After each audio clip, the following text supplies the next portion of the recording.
Hello, Barry Winbolt here with another episode to help you get a better handle on life. In this episode, I'm going to be talking about questions, specifically our reactions to them. Why do we react a certain way when we're confronted with a question, particularly in certain situations like at work, at school, and so forth? So why do we respond the way we do, automatically and often as though we are obliged to give an answer? We feel compelled to respond to a question. So I'm going to be talking about that and also giving a few useful suggestions on how to escape that trap we get ourselves into, involuntarily or automatically, whatever you like to call it. I'm going to be talking about how you can use questions constructively, because we don't give them a lot of thought. And when you do give them some thought, you can go a long way with a few good questions. And it's been said that there are no stupid questions, only useful ones and more useful ones. But I like the quote I found when I bought a book one day. I buy a lot of second-hand books, and a few months ago I bought a book and a postcard dropped out of it. And when I buy old books, I really like it when I find stuff in them, things that people have underlined or marked, pages, dog-eared pages turned over, bus tickets, theatre tickets. You see, I only buy second-hand books from sort of cultured places, but also stuff that people put in, newspaper cuttings, cookery recipes, all sorts of stuff falls out of books I've bought. And in this case, it was a question that said, it was a statement, I beg your pardon, it was a statement on a postcard, and it said, "There's no such thing as a stupid question, but they're easier to answer." And that really got me thinking.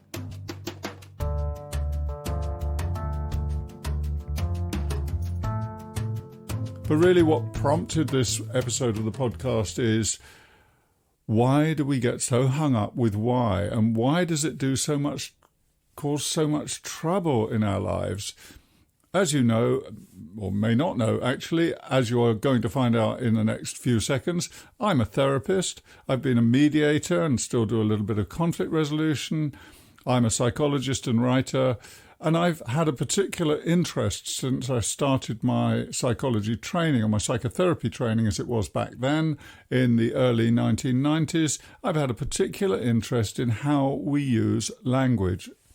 And in particular, it was how therapists use language, or more to the point, how they didn't use language very creatively. I was very struck by that many therapists had a rather staid and constrained range of questions they would ask. Anyway, I will probably come back to that. The main thing that drove me to this interest, I was working in other cultures other than the English-speaking ones. I was speaking other languages. I came back to the UK. I trained as a therapist, and I was very aware of the language, linguistically aware, you could say, at the time that we were using in our training. So it got me to thinking. I got to writing training courses on it eventually, and the rest, as they say, is history.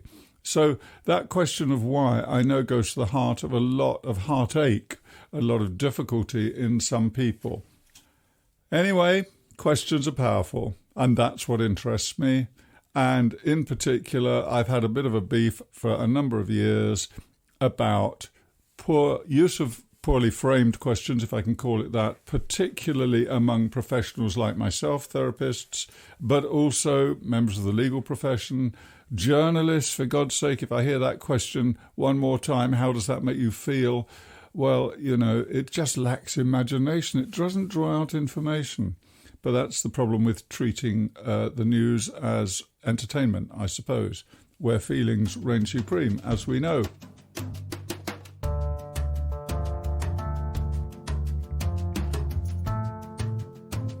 So, questions are powerful. What is it about them that we hear a question and we kind of genuflect? We just react rather than thinking creatively or constructively. I'll give you an example. For many years, I was a consultant in organisations, helping to train people in their communication skills, but also offering training and various related activities. one of the things that I was often presented with was the manager or somebody who One of the things I was often presented with was the question of how to deal with unwanted questions. So a manager might pitch up and say, when will that report be finished? Or a service user might ring in and say, why haven't you got this ready for me? Or why isn't there a bed for my mother in hospital? Or what's the matter with you lot? And questions were often posed fairly aggressively to boot. So I was asked, how do you field questions like this? And that was a theme in many of the training sessions that I did. Well, the first thing that I'd ask is, what is it about a question that when we hear one, we feel we have to respond? We don't. There are many ways of avoiding responding directly, giving yourself time to think. Playing for time may seem to you like evasion, but that's not what I'm talking about here. If a question is important, it warrants an answer which has been reflected on. It warrants a little thought. But I noticed that in the workplace, many people seem to believe that if they couldn't answer a question straight away, they would be seen as somehow deficient or ineffective or failing. So really, they were hamstrung before they started. They were caught up in their own beliefs about what they thought was expected of them. And so I would point out that there are many ways of fielding a question without actually having to answer it just yet. So, for example, one could say, well, that's a really good question. Can I come back to you on that? And if the questioner says, no, you can't, I want an answer now, then you simply say, well, I know I'd love to give you an answer now, but I'm not prepared to jump in with both feet until I've had time to reflect on this and get an accurate response. So if you don't mind, I'll answer later. So that's just one example of how one might respond to a question with another question or with a statement that doesn't address it correctly. Another thing you might say is simply, or good question, I wish I could answer it. Or even, God forbid, I don't know. I mean, think about it this way. How many questions are there in the universe? Unlimited, right? Nobody can ever have an answer to any question that can be presented to them. So it's reasonable to expect that on a given day, you're going to get a few questions to which you don't know the answer, or you don't know the answer yet. So the expectation of oneself that if it's me, that I should be able to answer those questions immediately just because somebody asks them of me, is completely stupid, actually. It's very short-sighted. The other thing is that very often, because my work was often involving conflict resolution or some form of confrontation, you may or may not know, I wrote a book in 2002 called How to Deal with Difficult People, which I thought the subject was done and dusted at that point, but it turned into almost a career in itself, although I didn't want it to be, but it was something I continually got called back on. And of course, over the years, I built up a huge repertoire in that area. And obviously, when you're dealing with what are known as difficult people, and yes, I know there's no such thing as a difficult person, only difficult behaviour, but that doesn't sell books, so it's called difficult people because we all identify with that. So when I would be asked a question, it was usually in the frame of somebody dealing with some sort of difficulty, confrontation, relationship problem, something like that. So very often questions are used by aggressors, I'll use that term broadly, but in conflict, people ask questions when they're feeling aggressive. Well, why is this like that? When is this going to be that? It gives us a sense of control. But questions like that are very cheap. You can ask them till the cows come home. And, of course, many of them have no answer.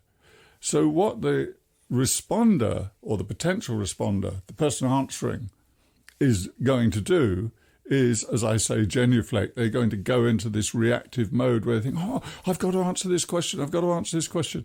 And they start responding blindly. When actually, when a question is asked with that sort of aggressiveness, or the purpose being to put you down, destroy you, wrong foot you, put you on the back foot, whatever, the best thing to do with it is to deflect it. It is not to answer the question and engage in a conversation which isn't going to go anywhere. Because the aggressor, as I've called him or her, is actually not interested in answers. At that point, all they're interested in is asking questions in an aggressive way, because it gives them a sense of control and it gives them the ability to seem as if they're attacking. So it's a normal human reflex, by the way. It does seem very, very common that people do this when they get stressed or into a corner or they're feeling attacked. They'll very often respond with questions in this way. Feeling under threat, that's the word I was looking for. They very often respond by asking a series of questions. And of course, the most famous of all is that pernicious question, why?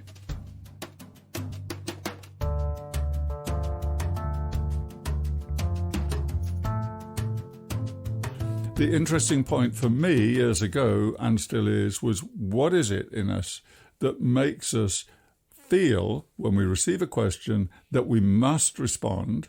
That's one point. Second point is, apparently many people think that if they don't respond, they'll be perceived as somehow failing or inadequate, particularly in the workplace. And thirdly, those questions which have no answer have no future, or should I say, they do not generate useful conversation, because they're about conflict. They're about the feeling behind the question rather than about eliciting useful information. So that's one thing I would say. And by the way, if you want to know more on this topic, there are two things I can recommend to you.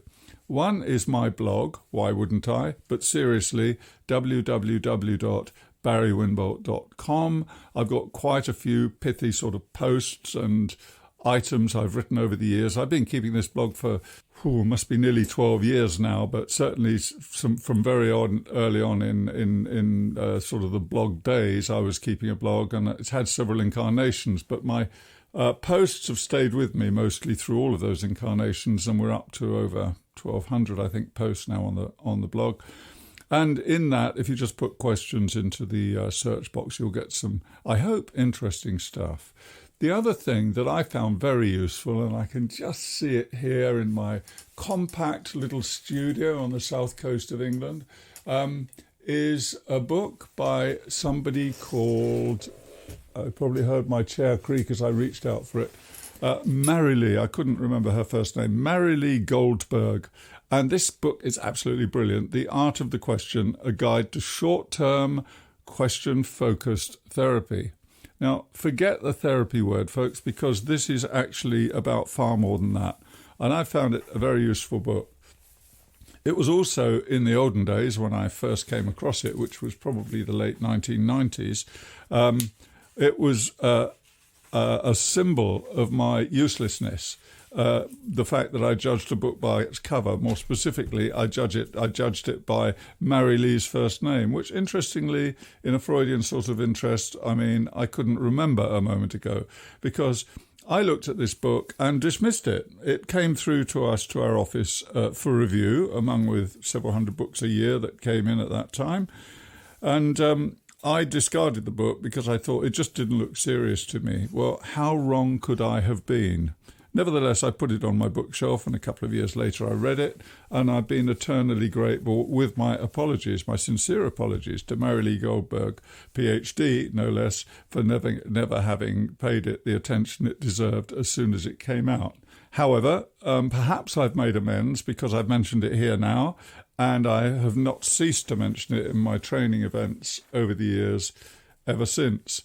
So there you go. The Art of the Question by Marilee Goldberg, published by Norton, I think. If it's still available, you should be able to get it on Amazon. And also my blog, if you want to know more about this question of questions. And Just a quick interject here. If there's any topic related to any of this stuff I talk about that you would like to see discussed on this podcast, then please just fire me off an email or a comment on the podcast below the podcast, and I will do my... Depending on where you get the podcast, you can't always leave comments, but either way, you can reach me at info@barrywinbolt.com and send me a question, and I would love to address it. If you do have a question on a specific topic, also, I refer you to the blog at www.barrywinbolt.com, etc., because there's a good chance that I've covered the topic at some point in my blogging career.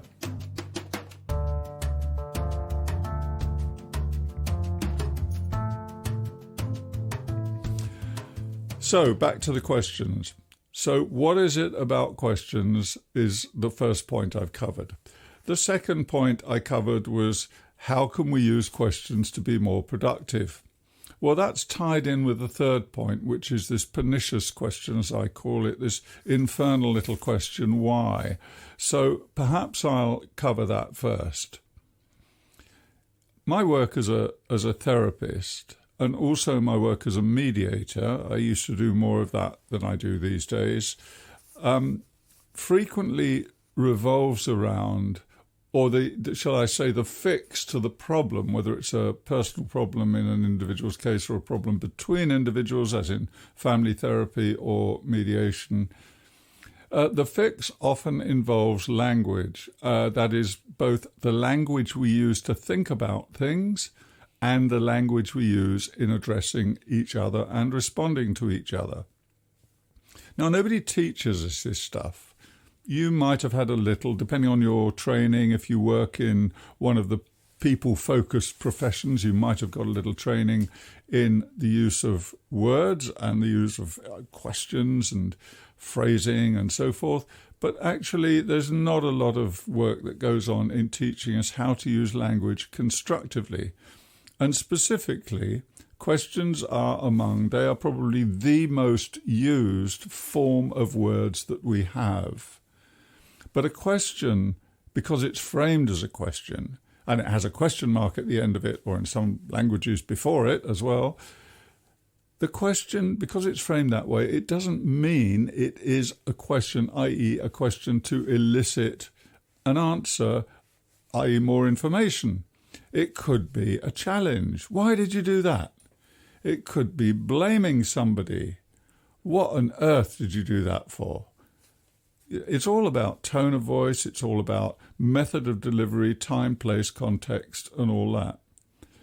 So because something is framed as a question, it doesn't mean it is a question in the sense that we have to respond to it with a sensible, detailed answer. Are we agreed on that? And that being the case, many questions that we are presented with will not be questions at all, and therefore shouldn't be responded to as though they are a valid question. They should be acknowledged, of course, and I wouldn't suggest being rude or evasive, but one of the ideas I came up with earlier was to say, I don't know, or acknowledge it with, good question, I wish I knew, or a lot of people have asked me that. Why do you ask? Now, this is something I use very often when people ask questions, particularly in my work, because I say to people, okay, well, I don't know the answer to the question, but if there was an answer to that question, how would it be useful to you? How would it be helpful? What would that enable you to do?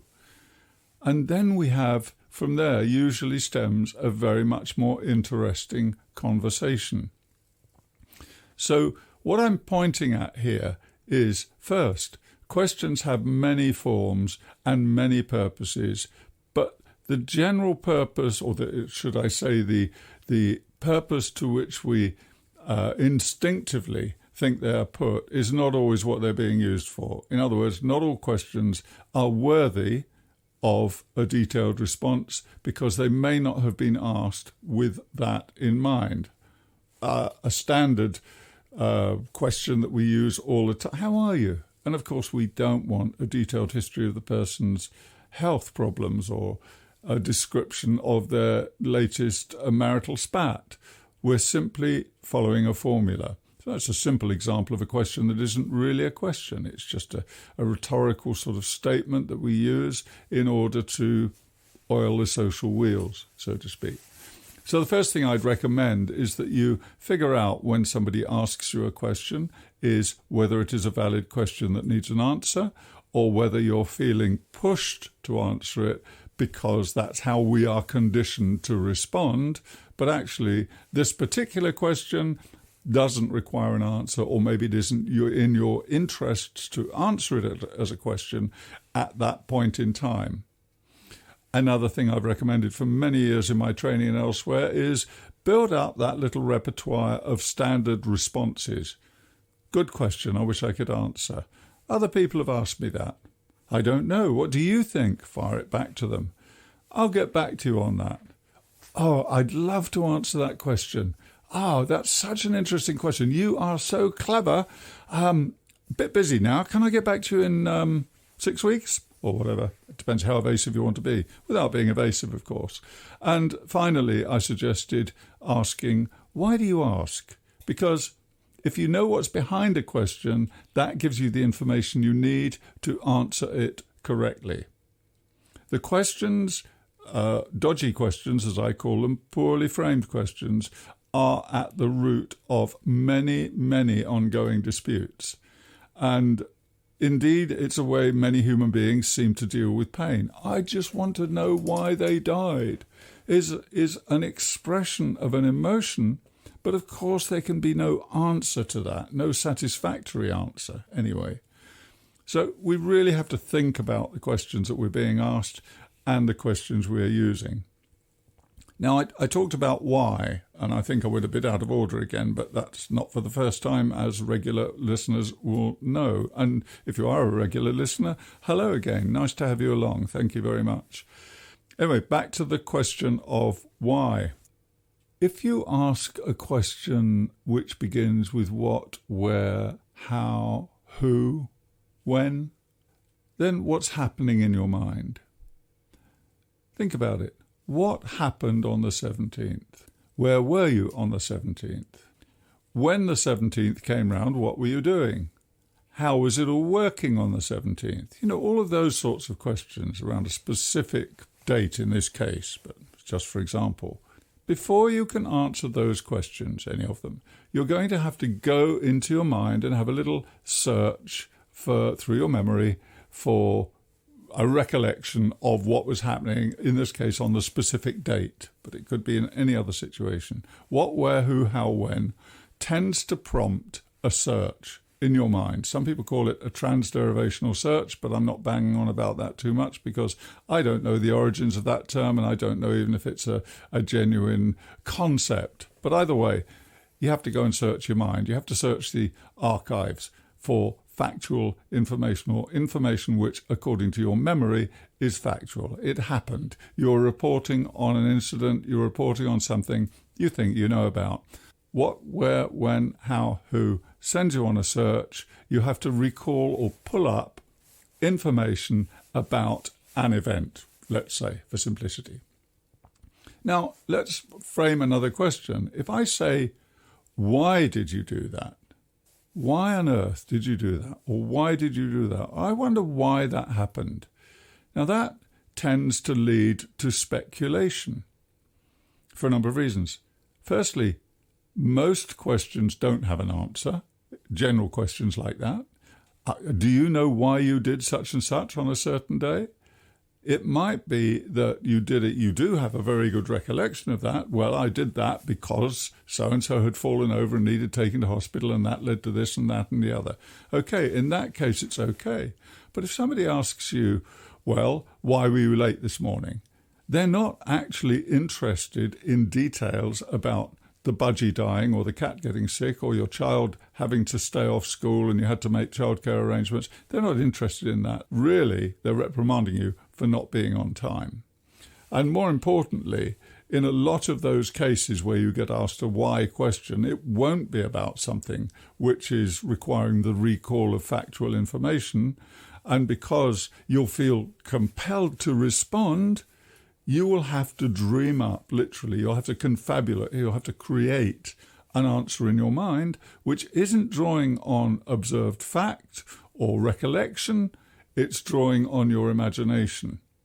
So when you ask somebody why, you get a similarly confabulated answer. But I think there's something genuinely a little deeper and a little more troubling than that, which is, what does the question why put us in touch with? It tends to put us in touch with all of those times in our earlier life where we've been asked why as a reprimand or as a way of blaming us or as a way of justifying our existence. So we immediately kind of go back, telescope back in time, but we do not respond in the here and now in the same way. We're responding, we're reacting, in fact, to all of that history we've got around the question why. If a question is valid and you start it with why, if it's a valid question, you can switch that and ask a when, what, where, how, who question, and you will get better quality information. If somebody asks you why something happened, then my response would be to acknowledge that question and say something like, why do you ask? Or what leads you to ask that? Or how can I best answer that? Or what answer would satisfy you? To try and draw out, before you leap in and try and give some answer, to try and draw to their rather vague question, try and draw out a little more information so that you can answer a little more specifically and a little more accurately. Well, this brings me to the end of this episode. I'd like to thank you for your unwavering attention, and I hope you found it useful. There is a lot more where this came from, folks. I've already mentioned the website, the podcast. There's a lot more where this came from. I'll be following up with some quite interesting interview, very interesting. And there's a lot more where this came from. I'll be following up. There's a lot more where this came from. I've already mentioned my blog at www.barrywinbolt.com. I'm not trying to sell anything. It's all free, but it is a useful resource. I've also got some very interesting interviews lined up, one on decluttering, but not decluttering the Marie Kondo style of decluttering, although there is some influence there, but decluttering your life or decluttering your work. It's specifically with former friend and colleague Rick Goff. He's a friend, not a former friend, but a former colleague. And so that looks like very interesting stuff to come up. And I've got a couple of other interviews lined up, which I will not tell you about just now, mainly because I haven't been firmed up. Anyway, this is Barry Winbolt saying thank you very much for paying close attention to this podcast. Please share it if you think it's been useful. Take a trawl through the other topics that I've got on the Podbean site or on whatever your preferred podcast provider is. And I'll look forward to speaking to you in the very near future, I hope. That's all from me. And for now, it's over and out and over to you. Thanks a lot. Goodbye.